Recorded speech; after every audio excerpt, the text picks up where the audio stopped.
magulat ang ating itanghal. Bagong lipunan, nagbabago ang lahat. Ako nga pala si Dr. Lester Pulgeras, Malandayan, at tumatakbong gobernador sa probinsya ng Misamis Occidental. Tulungan niyo po ako maging gobernador. Tulungan niyo po ako mailuklok na maging gobernador sa probinsya ng Misamis Occidental para sa pagbabago ng probinsya ng Misamis Occidental. Ako ay aspirant for governor. So is this the first time? Aspirant for governor in the province of Misamis Occidental.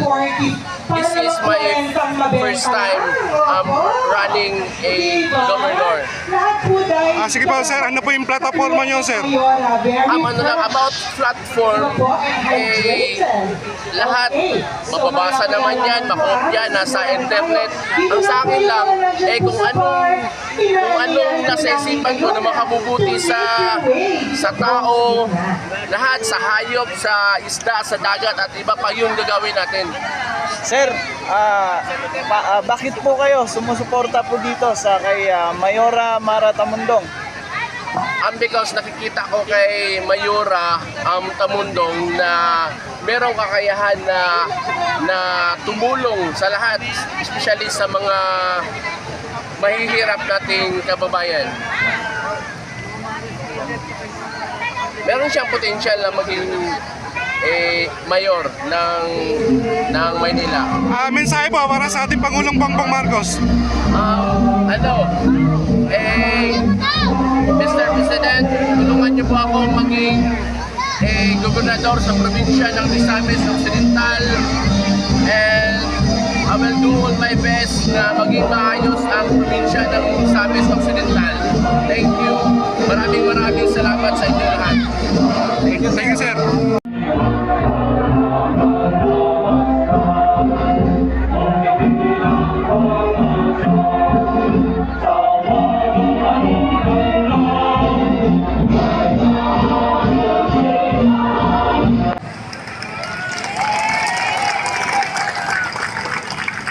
Gusto ko pong masiguro na lahat ng Manileño ay maging malusog.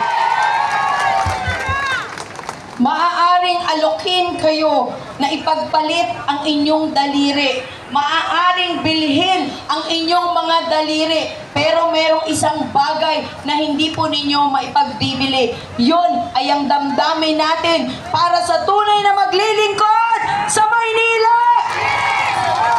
Yung damdamin na ipinagkaloob sa atin at regalo ng Panginoong Diyos, naniniwala po ako na ang bawat tao po na nandito, ang hangad po natin ay magkaroon ng magandang kinabukasan ang ating pamilya.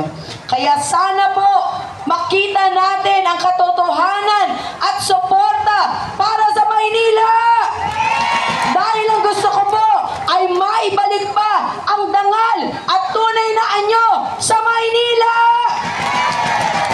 Maisalba ang mga lupain na mga historical landmark sa Maynila. At syempre, lahat ng mga lupain na walang titulo ay lalagyan natin ng titulo na ito po ay pagsasabing pagmamayari ng Manileño ang Maynila. Lalagyan lamang natin ng restriction na ito po ay bawal ibenta o isangla para may mamanahin pa ang ating mga anak at mga apo. Isang programa na talagang pang makatao at pang makabayan at may pagmamahal at pagmamalasakit. Sa kabila po ng hirap na pinagdaanan ko mula noon hanggang ngayon, ni minsan hindi ko pong inisip na sumuko. Dahil kayo nga na napakatagal nyo na po dito sa ating paglilingkod ay hindi po kayo sumuko. Lalo na po ako, dahil ang gusto ko ay masaksihan ang bawat isa sa inyo na mayroon po talagang naghihintay na magandang programa para sa inyong lahat. Kaya maraming salamat sa inyong oras at panahon.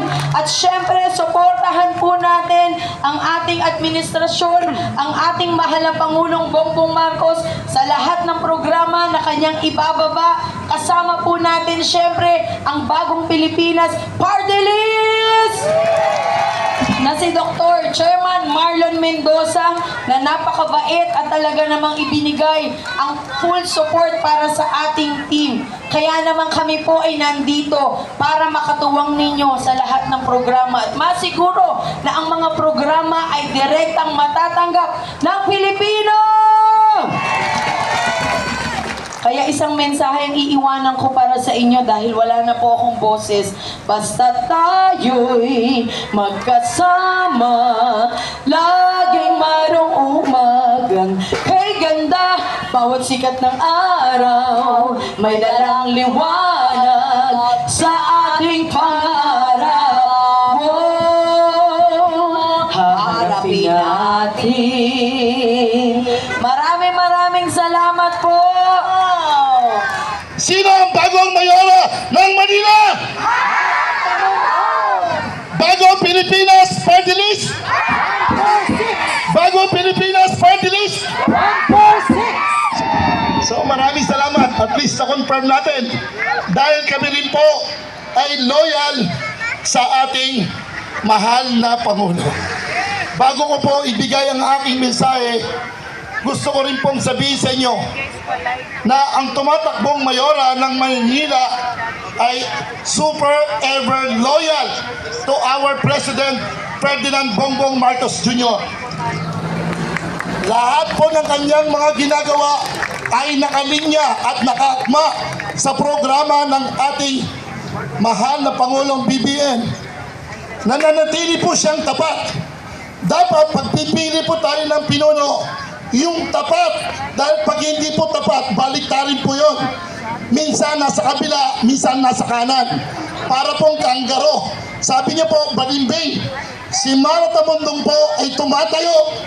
Bagamat wala po siyang posisyon for so many years, pero nakita po namin ang puso niyang magsilbi sa bayan. At higit sa lahat, dito po sa Metro Manila.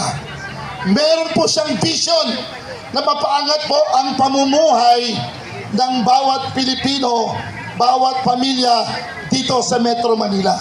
At ito rin po ay naaakma sa programa ng Bagong Pilipinas Party List na gusto ni Mara Tamundong magkaroon ng pagbabago sa pamumuhay ng bawat Pilipino at bawat pamilya dito sa Manila. Tamang-tama po ang Bagong Pilipinas Party List 146 dahil nakatuon po to sa mga livelihood program, mga karagdagang pagkakakitaan para umangat po ang kalidad at lifestyle ng bawat pamilya. Hindi lamang po yung from hand to mouth or day-to-day survival, pero ang pagtutunan po ng programa ng Bagong Pilipinas Party List, kagaya po ng programa ng ating mahal na Mayora Mara Tamundong, ay umangat po ang buhay ng bawat Pilipino. So in other words, marami po kaming gagawin, mga panghanap buhay para umangat ang bawat Pilipino. Yun po yung aking hilig, mga hanap buhay, para naman po madagdagan yung kita. Hindi yung ito po yung nakatuon sa mga ordinaryong mga manggagawa, lalong-lalo na po sa mga mahihirap. Kasama po dito ang mga agricultural workers o tinatawag nating mga farmers. Yun po ang pagtutuunan ng Bagong Pilipinas Party List. So magkatuon po kami ni Mara Tamundong. Kaya nararapat po, tulungan po natin si Mara Tamundong na mahalal po dito sa Manila.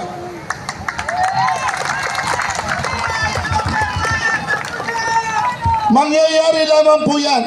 Tanong, lahat ba kayo dito gusto nyo pong manalo si Mara Tamundong? Pakitaas po kamay. Lagi ko pong sinasabi to. Kung gusto nyo pong manalo si Miss Mara Tamundong, siguro bago ko ituloy, tatanungin ko rin po, gusto niyo po ba ang iyong abang lingkod na nagsasalita ngayon ay manalo rin sa Bagong Pilipinas Party List? Okay. Faith without action is dead. Gusto natin mangyari yon, pero kung wala kayong gagawing action, wala rin pong mangyayari. 13 araw na lang po. Pakitaas po kamay. So kung lahat po tayo ay nakasuporta sa ating mahal na Pangulong BBM, kami rin po ay nakasuporta sa mga nirekomenda ni BBM na mga senatorial candidates. Alyansa ng Pagbabago, Alyansa ng Bagong Pilipinas. Straight po tayo, alyansa. Pwede po ba yun? Bakit po straight alyansa? Mahal na Pangulo ng kakampi. Dahil pagdating po sa Senado, at marami po siyang katunggali at mga personal interest lang ang kanilang adikain, may hirapan po ma-implement ang magagandang batas na gusto ni PBBM sa ating bansa. Palagi silang kontra para walang matuwa kay BBM. Ang mga national project niya, kapag hindi po nanalo ang mga kakampi niya, marami rin kontra na hindi matuloy ang mga proyekto niya para gumanda po ang pamumuhay. Gusto po nilang mang-agaw ng kapangyarihan kaagad at hindi po tulungan si BBM. Kaya tatanungin ko po ulit kayo, kung kayo lahat ay nakasuporta sa ating mahal na Pangulong BBM, straight alyansa ba tayo? Straight alyansa tayo? Marami pong salamat and God bless everyone. Wow! Sa darating na halalan para sa bagong lipunan. Bago naman, bigyan natin ng pagkakataon na tayo ay magpaglingkuran ng isang ng Maynila na may asensong dumadagundong Mara Tamundong! Silang may bago ng buhay, bagong bansa, bagong galaw. Itaas mo ang mga banner para po makita. Ayan. Nagbabago ang lahat, tungo sa pag-unlad, at ating itanghal bagong lipunan. May bago ng buhay, bagong bansa,